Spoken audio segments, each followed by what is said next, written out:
बिस्मिल्लाहिर्रहमानिर्रहीम। अस्सलाम वालेकुम। अमेरिकी सदर डोनाल्ड ट्रंप ने अपनी कुर्सी सदारत संभालने के बाद जो एक बहुत ही अजीब सा बयान जारी किया था गज़ा के लोगों के हवाले से कि गज़ा के लोगों को उनके मुल्क से बदर कर दिया जाएगा और उनके बाद उनको रिफ्यूज फराहम किया जाएगा मिस्र के अंदर, उसके साथ साथ उर्दन के अंदर। जबकि उर्दन और मिस्र की तरफ से इस बात की जो है मुकम्मल तौर पर तरदीद सामने आती रही और ये कहा जाता रहा कि ये पॉसिबल नहीं है, यानी फिर मिस्र और उर्दन किसी भी तरह से अपना सरहदी बॉर्डर जो है वो नहीं खोलेगा ताकि गज़ा के लोगों को रेफ्यूज फराहम किया जाए। लेकिन अब डोनाल्ड ट्रंप अपनी हठधर्मी पे इतना शदीद डटा हुआ है कि एक बार फिर उसने उर्दन और मिस्र को जो है वो तंबीह की है, एक वार्निंग जारी की है कि अगर वो ये जो उस वक्त 19 लाख गज़ा के फ़लस्तीनी हैं जो कि 15 महीने की इस मुकम्मल जंग के बाद बर्बरियत का निशाना बनने के बावजूद भी अपनी सरजमीन को छोड़ने के लिए जो है रजामंद नहीं है, उनको जो है ज़ोर ज़बरदस्ती से निकाल जाए। और अब प्रेशर बनाया जा रहा है मिस्र के ऊपर, इसके साथ साथ उर्दन के ऊपर कि अगर मिस्र और उर्दन ने डोनाल्ड ट्रंप की इस तजवीज़ या ये बात नहीं मानी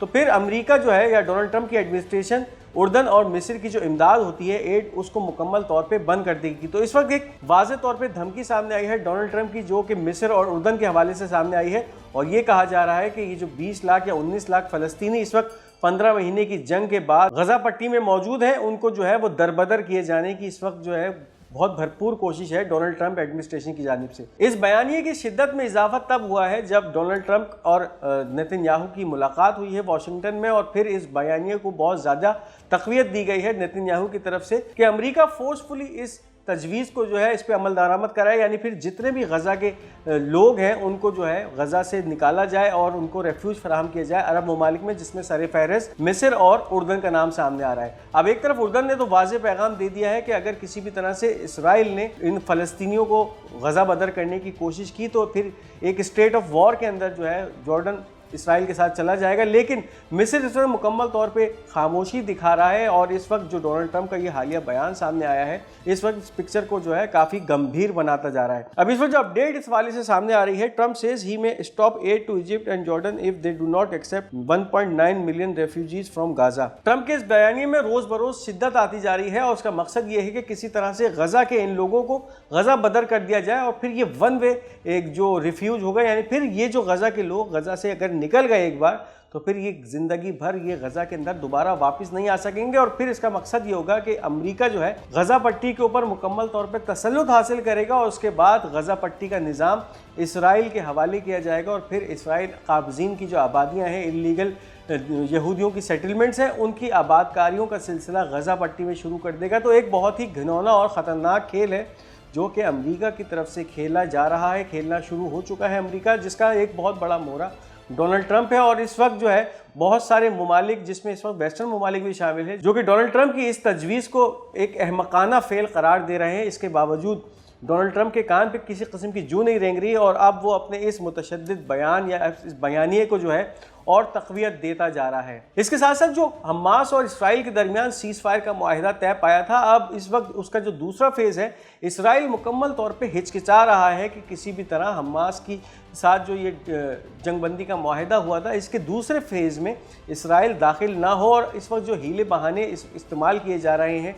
नेतन्याहू की तरफ से, उसकी हुकूमत की तरफ से, वो ये है कि किसी भी तरह इस सीज़ फायर मामले को सबूताज किया जाए। अब इस हवाले से जो अपडेट सामने आ रही है उसके तरफ चलने से पहले उन तमाम नाज़रीन के लिए जिन्होंने अब तक हमारा ये चैनल पाक गोल्ड मीडिया सब्सक्राइब नहीं किया, इस चैनल को सब्सक्राइब कीजिए ताकि कोई भी अहम वीडियो आप मिस ना कर सकें। अब जो इस वक्त अपडेट सामने आ रही है इसराइल और हमास के हवाले से, ये जो सीज़ फायर का दूसरा मरहले में दाखिल होना था इस सीज़ फायर मामले को, अब इस हवाले से जो अपडेट है, Israel Hamas ceasefire may collapse soon as Netanyahu is unwilling to advance to the next phase of the deal. Israeli army's Gaza division has cancelled all leave ordering all soldiers to return to duty. अब इस वक्त गजा पट्टी में कैफियत यह है कि Netanyahu इस वक्त बिल्कुल नहीं चाह रहा कि किसी भी तरह ये जंगबंदी का मामला 45 दिन का जो फेज़ था, पहला फेज़, और उसके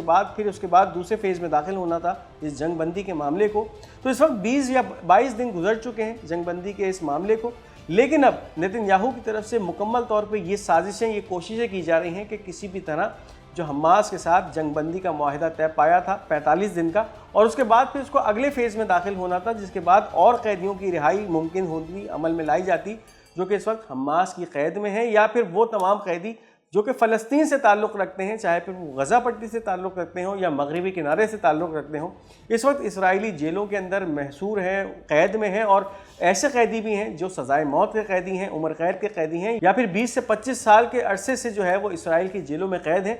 उनकी जो आज़ादी के परवाने हैं वो अमल में लाए जा सकें। तो इस वक्त मुकम्मल तौर पे नेतन्याहू गवर्नमेंट और उसके साथ साथ ख़ास तौर पे नेतन्याहू की ये कोशिश है कि किसी भी तरह हमास के साथ ये जो मामला है ये नेक्स्ट फेज़ में ना जा सके। और फिर होगा ये कि आने वाले वक्तों में ये जो सीज़ फायर का माहिदा किया गया था, जंगबंदी हुई थी हमास और उसके साथ साथ इसराइली हुकूमत के दरमियान, ये ख़त्म कर दिया जाएगा, वाइड कर दिया जाएगा। और फिर वो तमाम इसराइली फ़ौजें जिनका इनखला मुमकिन हुआ था गज़ा पट्टी से, उनको भी रेड अलर्ट कर दिया गया है, यानी उनको स्टैंड बाय कर दिया गया है। उनकी तमाम छुट्टियां मनसूख कर दी गई हैं, जिसका मकसद ये वाज़ेह करता जा रहा है कि इस वक्त इसराइल एक बहुत ही ख़तरनाक खेल दोबारा गज़ा पट्टी में शुरू करने जा रहा है। इसके साथ साथ इसराइल और अमेरिका का जो गठजोड़ हुआ, उसके अंदर अमेरिका से जिस तरह से $7 बिलियन की मिलिट्री इमदाद अमेरिका जो है वो रवाना करने जा रहा है इसराइल को, इसका मकसद भी यही है कि इसराइल किसी तरह से वो तमाम असलहा जो इस 15 महीने की जंग में इसराइल तबाह कर चुका था, इस्तेमाल कर चुका था, उसको दोबारा से जो है वो रिफ्यूल करे और उसको दोबारा से इकट्ठा करे, ताकि फिर अगले फेज़ के अंदर अगर हमास के साथ इसराइल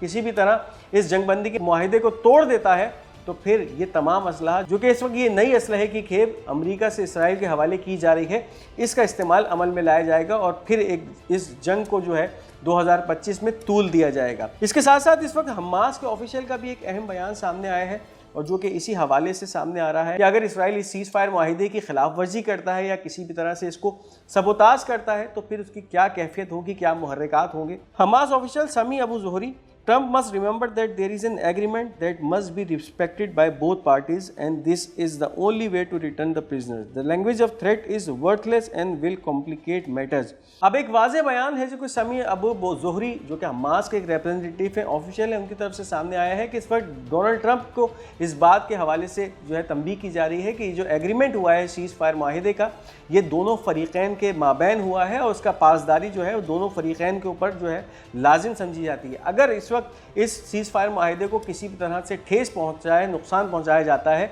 तो फिर आने वाले वक्तों में जो प्रिजनर्स जिस वक्त हमास की कैद में हैं उनकी जान की गारंटी जो है वो नहीं ली जा सकती। और फिर ये जो धौंस और ज़बरदस्ती या धमकियों की बातें इस वक्त अमेरिका और इसराइल की तरफ से हमास के हवाले से सामने आ रही हैं, ये आगे चल के चीज़ों को और ज़्यादा कॉम्प्लिकेट करेंगी और ज़्यादा जो है इसके अंदर प्रॉब्लम्स आएंगी। तो इस वक्त वाज़े बयान है जो कि हमास ऑफिशियल की तरफ से इस सीज़ फायर माहिदे के सबोताज होने के हवाले से सामने आया है और डोनाल्ड ट्रंप को भी तंबीह की जा रही है कि अगर किसी भी तरह इस सीज़ फायर माहिदे की खिलाफ वर्जी की गई तो अमेरिका जो है जान ले के आने वाले वक्तों में मामला बहुत ज़्यादा ख़राब हो सकते हैं। अमेरिका को क्यों मुखातिब किया जा रहा है? क्योंकि इसका मीडिएटर एक अमेरिका भी था, यानी फिर कतर, अमेरिका, मिस्र, ये तमाम ममालिक थे जिन्होंने मीडिएट किया था, सालिसी का किरदार अदा किया था इस सीज़ फायर माहिदे के अंदर। तो फिर वाज़े तौर पे इसकी जिम्मेदारी, अगर ये सीज़ फायर माहिदा फिर चाहे इसराइल की तरफ से इस सीज़ फायर माहिदे की खिलाफ वर्जी की जाती है तो फिर इस सीज़ फायर माहिदे की जो खिलाफ वर्जी होगी उसका मुकम्मल तौर पे जिम्मेदार अमेरिका, उसके साथ साथ जो तमाम मीडिएटर ममालिक होंगे जिनको सालिस बना के ये जंगबंदी का माहिदा किया गया था। अब इसके साथ साथ बात करते चलें लबनान के मामले की। 26 जनवरी 2025 को 2 महीने मुकम्मल हो चुके थे सीज़ फायर के लबनान और उसके साथ साथ इसराइल के दरमियान, और फिर इसराइली फ़ौजों का इनखला इन इलाकों से जो कि जनूबी लबनान के बहुत सारे देहात हैं, कस्बे हैं, वहाँ से हो जाना था, लेकिन इसराइल ने अपनी हठधर्मी दिखाते हुए और इस सीज़ फायर माहिदे की मुकम्मल तौर पे धज्जियाँ उड़ाते हुए अपनी फ़ौजों को न सिर्फ उन इलाकों में मौजूद रखा बल्कि उनका इनखला अमल में नहीं लाया जा सका। जबकि दूसरी तरफ अमेरिका से मिन्नतें की गई कि किसी भी तरह इस सीज़ फायर माहिदे को जो है एक्सटेंड किया जाए ताकि इसराइल की जो अफवाज हैं जनूबी लबनान में उनका क़याम ज़्यादा अमल में लाया जा सके। अब इस वक्त अमेरिकी एडमिनिस्ट्रेशन की तरफ से ये बात वाज़े होती जा रही है कि 18 फरवरी जो है वो इसराइली फ़ौज का इनखला होगा लबनान से, और फिर आगे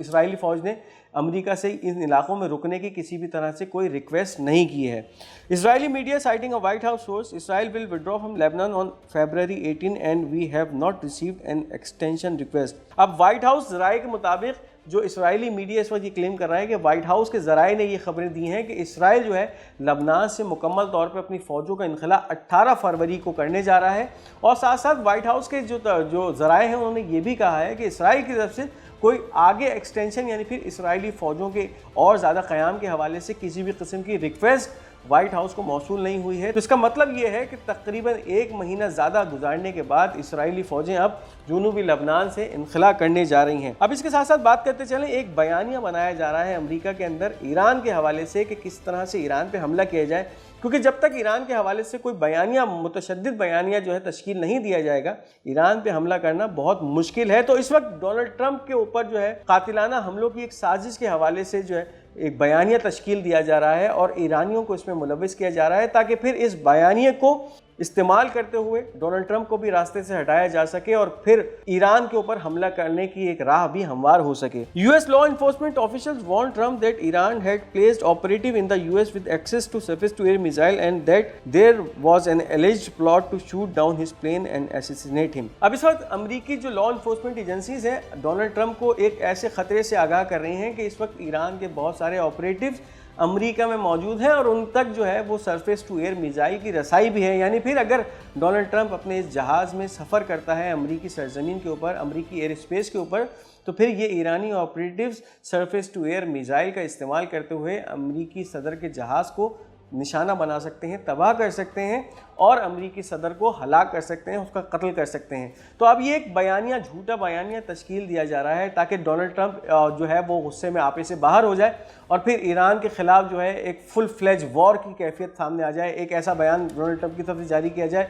कि ये देखो ईरान मेरे कत्ल का मंसूबा बना रहा है और अब जो है हम ईरान के ऊपर डायरेक्ट हमला करने जा रहे हैं। जिससे पहले यानी फिर एक इसी तरह का गेम प्लान बनाया जा रहा है जिससे पहले 9/11 के वाक़े के अंदर किया गया था। ट्विन टावर्स को गिराने के बाद अफगानिस्तान के ऊपर अमेरिका ने हमला किया था और उसके बाद उसकी लपेट में इराक को भी लेकर आया था और इराक के ऊपर वेपन्स ऑफ मास डिस्ट्रक्शन का इल्ज़ाम लगाते हुए इराक से बहुत सारा तेल और बहुत सारा सोना चोरी करके अमेरिका बाहर निकला था। तो अब इसी तरह का एक बयानिया ईरान के खिलाफ भी बनाया जा रहा है और डोनाल्ड ट्रंप को एक तरफ तो अमेरिकी इस्टेब्लिशमेंट जो कि डोनाल्ड ट्रंप से खौफजदा भी है, नाला भी है, उसके 2 मकासद पूरे होंगे। एक तरफ ईरान पे हमला किया जा सकेगा, दूसरा ये कि डोनाल्ड ट्रंप को अपनी राह से, उसके रास्ते से हटा दिया जाएगा। तो एक तीर से 2 शिकार करने की कैफियत इस वक्त सामने आ रही है और इस वक्त ये खबरें लॉ एनफोर्समेंट एजेंसी ने ट्रंप के कान में डालना शुरू कर दी है कि तुम्हारी जान को खतरा है और ये खतरा ईरान से है। तो एक बयानिया तश्कील देना शुरू हो गए। अब इस वाले से ईरान ने भी मुकम्मल तैयारियां कर ली हैं। ईरान के चीफ ऑफ आर्मी स्टाफ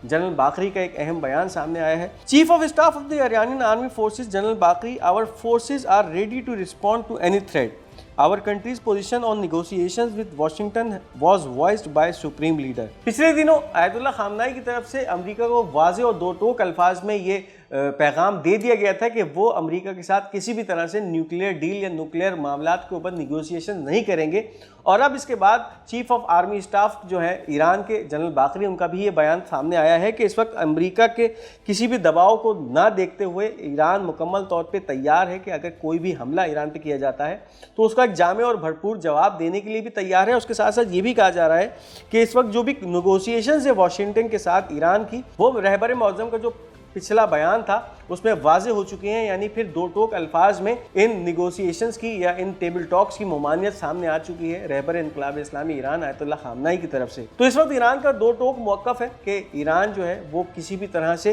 कोई भी न्यूक्लियर हथियार नहीं बना रहा, लेकिन ईरान इस वक्त जो भी जौहरी टेक्नोलॉजी उसके पास है उसको इंसानियत की फलाह के लिए या ऐसे मंसूबों पर इस्तेमाल कर रहा है, यानी फिर नैनो टेक्नोलॉजी के ऊपर जो है वो इस्तेमाल कर रहा है और इंसानियत के ख़िलाफ़ नहीं बल्कि इंसानियत के हक़ में इस